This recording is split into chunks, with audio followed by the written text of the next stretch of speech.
तो वेलकम दोस्तों, जैसे कि आप सभी को सामने थंबनेल दिख रहा होगा कि नगर निगम में बहुत ही अच्छी वैकेंसी आई हैं। वैकेंसी 50,000 से अधिक है। ठीक है, सैलरी भी बहुत अच्छी खासी रहने वाली है और इसमें केवल 10वीं क्लास वाले ही अप्लाई कर सकते हैं। मतलब जिसके पास 10वीं क्लास है वो सभी इसको अप्लाई कर सकते हैं। ठीक है, बाकी सभी चीज़ों में चर्चा करूँगा कि एग्जैक्टली पोस्ट कितनी है। 50,000 तो ऊपर लिखा है, लेकिन एग्जैक्ट है कितनी। ठीक है, और यहाँ पर फीस कितने रहने वाली है, फॉर्म कब से स्टार्ट है और कब उसकी लास्ट डेट होगी, इनका सिलेबस वगैरह क्या रहने वाला है, एग्ज़ाम पैटर्न क्या रहेगा, कब एग्ज़ाम होगा। ठीक है, और इसमें एक डाउट भी रहेगा कि 12वीं और ग्रेजुएशन वाले भी अप्लाई कर सकते हैं या नहीं। तो मैं सभी चीज़ों के बारे में इसमें बताऊँगा। ठीक है, तो लास्ट तक इस वीडियो बने रहना, सभी चीज़ों की जानकारी मैं इसमें आपको दूंगा। देखो, इस फॉर्म को अप्लाई करने के लिए सबसे पहले आपको क्या है, जैसे एसएससी का रजिस्ट्रेशन करते हैं ना, वन टाइम रजिस्ट्रेशन, वैसे ही इसका रजिस्ट्रेशन होगा। तो इसका लिंक जो है, ये लिंक है सभी जिसमें रजिस्ट्रेशन करना होगा। ठीक है, उसे हम OTR कहते हैं, वन टाइम रजिस्ट्रेशन। तो ये वन टाइम रजिस्ट्रेशन के लिए मैं अपने वीडियो के डिस्क्रिप्शन में इस वाले लिंक को दे दूंगा। वहाँ क्लिक करोगे, डायरेक्ट साइट पर पहुँच जाओगे, वहाँ से आप रजिस्ट्रेशन कर लेना। ठीक है, और रजिस्ट्रेशन कैसे करते हैं, यूट्यूब पर बहुत वीडियो मिल जाएगी, आप वहाँ से किसी भी देख कर आप रजिस्ट्रेशन कर सकते हो। ठीक है, और आपको मैं मेन चीज़ ये बता दूँ, जब आप वन टाइम रजिस्ट्रेशन करोगे तो इसमें SSO ID आपकी बनेगी। ठीक है, SSO ID और पासवर्ड। तो ये दो चीज़ आपको याद रखना है, क्योंकि बाद में काम आने वाले हैं जब फॉर्म को आप अप्लाई करोगे। ठीक है, और यहाँ पर ये कहा है कि वन टाइम रजिस्ट्रेशन के लिए 10वीं की मार्कशीट वगैरह आपके पास होनी चाहिए। ओके, अच्छा, फॉर्म फीस वगैरह क्या रहने वाली है। देखो, फॉर्म फीस ज़्यादा कुछ नहीं है, 600 रुपये रहने वाली है, जो कि राजस्थान या फिर अदर स्टेट वाले जो अप्लाई करेंगे, राजस्थान के वे छात्र जो कि अनरिजर्व कैटेगरी में आते हैं, उन्हें 600 रुपये लगेगी। बाकी सभी जो हैं राजस्थान के SC ST महिला सबके लिए 400 रुपये फीस रहने वाली है। बाकी अदर स्टेट वाले जो अप्लाई करेंगे तो उनके 600 रुपये पे करने पड़ेंगे। ठीक, और जैसे कि मैंने आपको पहले भी बताया था कि जो अदर स्टेट वाले या फिर अनरिजर्व कैटेगरी के जो छात्र हैं वो सभी 46,931 सीटों पर फाइट करने वाले हैं। तो उनका ब्रेकअप आपको देखो यहाँ पर सामने दिख रहा होगा, ये सब उसका ब्रेकअप है। आप चाहो तो अपने से भी देख सकते हो, लेकिन मैं वैसे आपको बता देता हूँ जनरली। देखो, सामान्य क्षेत्र के जो महिला या फिर पुरुष सभी जो सामान्य वर्ग के अंदर आएंगे तो वे इन सीटों पर फाइट करने वाले हैं। ऐसे ही SC जाति के, और ऐसे ही ST के लिए, और अन्य पिछड़ा वर्ग, और अति पिछड़ा वर्ग, और आर्थिक रूप से कमज़ोर, और ज़िले में सरिया आदिम जाति, कुछ ये भी जाति वाले होते हैं। तो ये कुछ इस प्रकार से फाइट करने वाले हैं। सबकी सीट जो है ना, सबकी सीटों का ब्रेकअप इस प्रकार से आपको दिख रहा होगा, आप देख लेना। ठीक है, हॉरिजॉन्टल का कुछ इस प्रकार है, और बाकी जो स्पेशल अनुसूचित क्षेत्र के लिए है, अनुसूचित क्षेत्र के लिए कुछ इस प्रकार से मैंने बताई थी, 5222 सीटों पर फाइट होगी। तो उनका भी ब्रेकअप कुछ इस प्रकार से दिया हुआ है, आप यहाँ पर देख ही सकते हो। अब आपको डाउट होगा कि एलिजिबिलिटी क्राइटेरिया क्या चाहिए। तो इसमें 10वीं क्लास मैंने आपको पहले बता दिया था। और हाँ, एक चीज़ और है, तो यहाँ पर ये भी कहा है कि यदि आपकी 10वीं क्लास पूर्ण अर्जित करनी अनिवार्य है। मतलब ये कहना चाह रहा है कि इसमें यदि आपकी 10वीं क्लास हो रही है और आपका रिजल्ट वगैरह नहीं आया है, तो इस भर्ती के आवेदन से पहले यदि आपका रिजल्ट आ जाता है तो आप इस वाले फॉर्म को क्या अपेयरिंग से भी भर सकते हो, क्योंकि उसको आपको सबमिट करना होगा। ठीक है, एडिट करके फिर सबमिट कर लेना है। यदि रिजल्ट आ जाता है, इसके लास्ट डेट तक मैं आपको बताऊंगा कि इसकी लास्ट डेट कब है। ठीक है, उससे पहले तक यदि रिजल्ट आ जाता है तो आपके लिए बहुत अच्छी बात है। दैट मीन्स कि अपेयरिंग वाले भी, 10वीं क्लास के अपेयरिंग वाले भी क्या कर सकते हैं, इस वाले फॉर्म को भर सकते हैं। और एज लिमिट की बात करें तो एज लिमिट ज़्यादा कुछ नहीं। देखो, 40 से ज़्यादा की तो एज नहीं होनी चाहिए। ठीक है, और साथ ही 18 से कम उसकी एज नहीं होनी चाहिए, जो भी एप्लीकेंट जो अप्लाई कर रहा है वो। ठीक है, 18 से लेकर 40 साल इसके बीच में होनी चाहिए। और बाकी छूट वगैरह की, छूट वगैरह में बात करते हो तो छूट वगैरह कुछ इस प्रकार से है कि 5 साल की छूट मिलेगी। यहाँ पर लिखा है जो कि सामान्य वर्ग की महिला है उनके लिए 5 साल की छूट है। और जो बाकी 5 साल की और छूट है, अनुसूचित जाति, जनजाति, अन्य पिछड़ा वर्ग, अति पिछड़ा वर्ग और आर्थिक रूप से कमज़ोर जो पुरुष हैं उनको 5 साल की छूट मिलेगी। और 10 साल की जो छूट मिलेगी वो महिलाओं के लिए, ये SC ST, अन्य पिछड़ा वर्ग, अति पिछड़ा वर्ग और आर्थिक रूप से कमज़ोर जो महिला हैं उनको 10 साल की छूट मिलने वाली है। और इसमें इंपॉर्टेंट चीज़ क्या है, देखो ये भी है कि आपको पेंशन वगैरह मिलने वाली है। और अब की अप्लाई डेट की बात कर लें तो देखो 21/3 मतलब कि मार्च 2025 से लेकर आप इसको 19 अप्रैल 2025 मतलब 21 मार्च 2025 से लेकर 19 अप्रैल 2025 तक इस फॉर्म को आप भर सकते हैं। और आपको ये चीज़ भी ध्यान रखनी है कि आपकी जो परीक्षा होगी वो देखो CBT भी हो सकती है। ठीक है, और ऑफलाइन OMR सीट पर भी हो सकती है। लेकिन जहाँ तक मेरा ख्याल है शायद OMR सीट पर होगी। अगर बच्चे कम रहे, अगर बच्चे ज़्यादा रहें तो आपकी ऑनलाइन माध्यम मतलब CBT के माध्यम से होगी। और जो परीक्षा की डेट है वो भी डिसाइड कर दी गई है, 18 से लेकर 21 सितंबर 2025 को आपकी परीक्षा होने वाली है। ठीक है, और यदि एक दिन के अंदर या फिर एक शिफ्ट में, मतलब एक दिन में ज़्यादा शिफ्ट लगाई जाती हैं, 1 या 2 जैसे SSC करती है, तो उसमें नॉर्मलाइजेशन मेथड भी अपनाया जाएगा। कुछ इस प्रकार से इन्होंने लिख रखा है। अब बात करते हैं थोड़ा एडमिट कार्ड के ऊपर कि एडमिट कार्ड कब आएगा। तो देखो, एडमिट कार्ड की सूचना जो है आपको ईमेल आईडी या फिर व्हाट्सएप पर दे दी जाएगी। और ध्यान रखना, एडमिट कार्ड आपको डाउनलोड करने के लिए आपको अपनी SSO ID ध्यान में रखनी होगी। जैसे मैंने कहा है कि SSO ID और आपका पासवर्ड, ये 2 चीज़ आपको याद होनी चाहिए।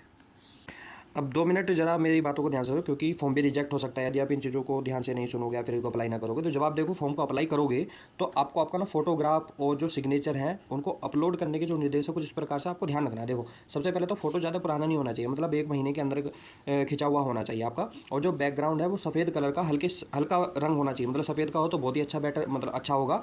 और ध्यान रखना, ढीले ढाले कपड़े मतलब फॉर्मल में हो तो बहुत ही अच्छी बात है। और आपकी जो फॉर्मेटिंग होगी फ़ोटो की वो JPEG, मतलब कि जो आपका फ़ोटो होगा वो JPEG में अपलोड होगा, ठीक है। और जो उसकी साइज़ है 3.5 सेंटीमीटर से लेकर 4.5 सेंटीमीटर। कहने का मतलब ये है, यदि पिक्सल में बात करें तो पिक्सल में 480 और 640 पिक्सल में आपको रखना है। मतलब पिक्सल वाले जब आप पिक्सल को यूज़ करोगे तो आपका फ़ोटो बहुत ही अच्छी तरीके से एडिट होकर अपलोड हो जाएगा, ठीक है। सेंटीमीटर साइज़ वाइज को मारो गोली, लेकिन पिक्सल पे ध्यान दिया करो थोड़ा सा, ठीक है। यदि पिक्सल आपका सेम हो जाएगा तो आपका जो फोटो है वो जल्दी अपलोड हो जाएगा, ठीक से, कोई दिक्कत नहीं आएगी। और जो फाइल साइज़ रहेगी वो 50 KB से लेकर 100 KB के बीच में रहने वाली है, ठीक है। 100 KB से ज़्यादा का फोटो नहीं होना चाहिए। और जो सिग्नेचर है, सिग्नेचर की बात करें तो थोड़ा सा देखो, सिग्नेचर भी आपको इसी प्रकार से करना है। सिग्नेचर आपका 7 सेंटीमीटर से लेकर 2 सेंटीमीटर ऊंचाई, मतलब जो उसकी चौड़ाई रहने वाली है, ठीक है, जो उसकी चौड़ाई रहने वाली है 7 सेंटीमीटर और 2 सेंटीमीटर, यहाँ 7 और यहाँ 2 सेंटीमीटर क्या रहने वाली है उसकी ऊंचाई, ठीक है। ये चीज़ ध्यान रखना। कुछ इस प्रकार से आप सिग्नेचर करोगे तो लंबा सिग्नेचर होना है तो ये 7 होना चाहिए, यहाँ पर 2 होना चाहिए, ठीक है। और इसकी भी फॉर्मेटिंग ध्यान रखना, JPEG में ही होना चाहिए, मतलब कि JPEG में ही अपलोड होगा ये। और जो इसका साइज़ रहने वाला है वो 20 KB से लेकर 50 KB तक रहेगा, ठीक है। और पिक्सल की बात करें तो 560 से लेकर 560 गुणा 160 इसका ये पिक्सल रहने वाला है। और एक चीज़ ध्यान रखना, आप एक चीज़ बिल्कुल ध्यान रखनी है कि मोबाइल फ़ोन से खिंचा हुआ फ़ोटो मान्य नहीं होगा। दैट मीन्स आपको स्कैन करके फ़ोटो को लगाना होगा, डायरेक्ट फ़ोन का खिंचा हुआ नहीं लगेगा, ठीक है। और ये बात भी आपको ध्यान रखनी है, यदि आप रजिस्ट्रेशन कर देते हो और कहीं ना कहीं आपके किसी न किसी डिटेल्स में दिक्कत आ जाती है या फिर कुछ डिटेल्स ऐसी हैं जो कि आप गलत भर देते हो, तो आप उनको एडिट कर सकते हो। एडिट करने का कितना 300 रुपये लगेगा, लेकिन आपको ये भी ध्यान रखना है आपको उसमें फ़ोटो, सिग्नेचर या फिर कह लो जो वन टाइम रजिस्ट्रेशन में दी गई जो जानकारी है आपकी, उसमें एडिट नहीं कर सकते हो बस। तो पहले हम सिलेबस की बात कर लेते हैं, उसके बाद आपको एग्जाम पैटर्न के बारे में बता दूंगा, ठीक है। इसमें क्या देखो, सामान्य हिंदी भी आने वाली है, ठीक है। तो हिंदी का जो सिलेबस है वो आपको यहाँ देख सकते हो, आप यहाँ देख सकते हो, आप ठीक है। यहाँ पर जनरल इंग्लिश आपके आने वाली है, इंग्लिश का सिलेबस भी आपका ये रहा, ठीक है। भूगोल, मतलब कि GK GS वाला पोर्शन है ये, तो GK GS वाले पोर्शन में आपको भूगोल आने वाली है, ठीक है। भूगोल भी आप यहाँ देख सकते हो, ठीक है। राजस्थान का इतिहास, कला, संस्कृति आने वाली है, सारा सिलेबस ये रहा है, ठीक।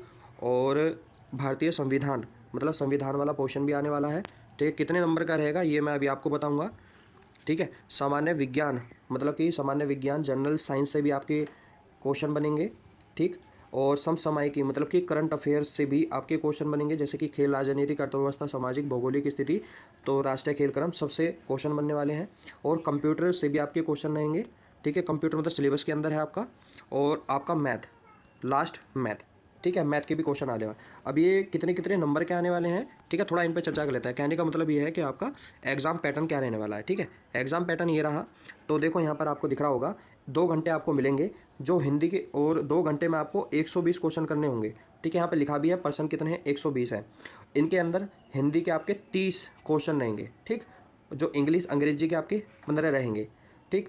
और जो सामान्य ज्ञान होगा 50 नंबर का रहने वाला है। सामान्य ज्ञान के अंदर आप देख सकते हो, भूगोल मैंने बताया था 10 नंबर का आएगा, ठीक है। इतिहास, कला, संस्कृति जो कि राजस्थान की है 10 नंबर का आएगा।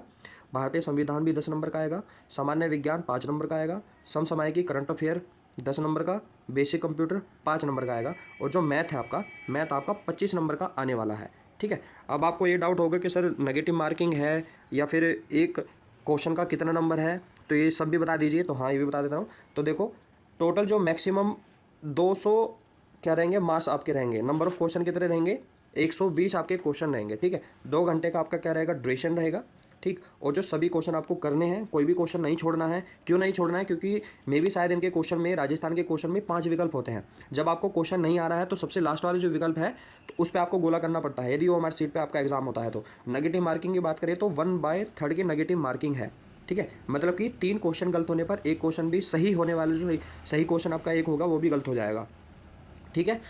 तो ये सब सिलेबस और पैटर्न था। और ये भी ध्यान रखना, यदि आपका ओएमआर सीट पे एग्ज़ाम होता है तो आपको क्या करना पड़ेगा, देखो बॉल पेन आपको ले जाना पड़ेगा। और जो विकल्प की बात मैं आपको बता रहा था, तो आप देख ही सकते हो यहाँ पर ABCDE 5 विकल्प आपको मिलते हैं, ठीक है। और नेगेटिव मार्किंग मैंने बता दी है, 1/3 की होने वाली है, ठीक। और जो वह साइड है जिस पे आपको अप्लाई करना पड़ेगा, इसका लिंक मैं अपने डिस्क्रिप्शन में दे दूंगा, ठीक। और एक चीज़ और ध्यान रखना आप, ये मेरा यूट्यूब चैनल है RK कॉन्सेप्ट क्लासेस, ठीक है। इसको सब्सक्राइब कर लेना, ज्वाइन कर लेना, क्योंकि अपडेट्स वगैरह इस पर मैं देता रहता हूँ, चाहे गवर्नमेंट जॉब की हो, चाहे प्राइवेट की हो, या फिर टेक्निकल लेक्चर्स की बात हो, तो ये सब मैं अपने यूट्यूब चैनल पे डालता रहता हूँ, ठीक है।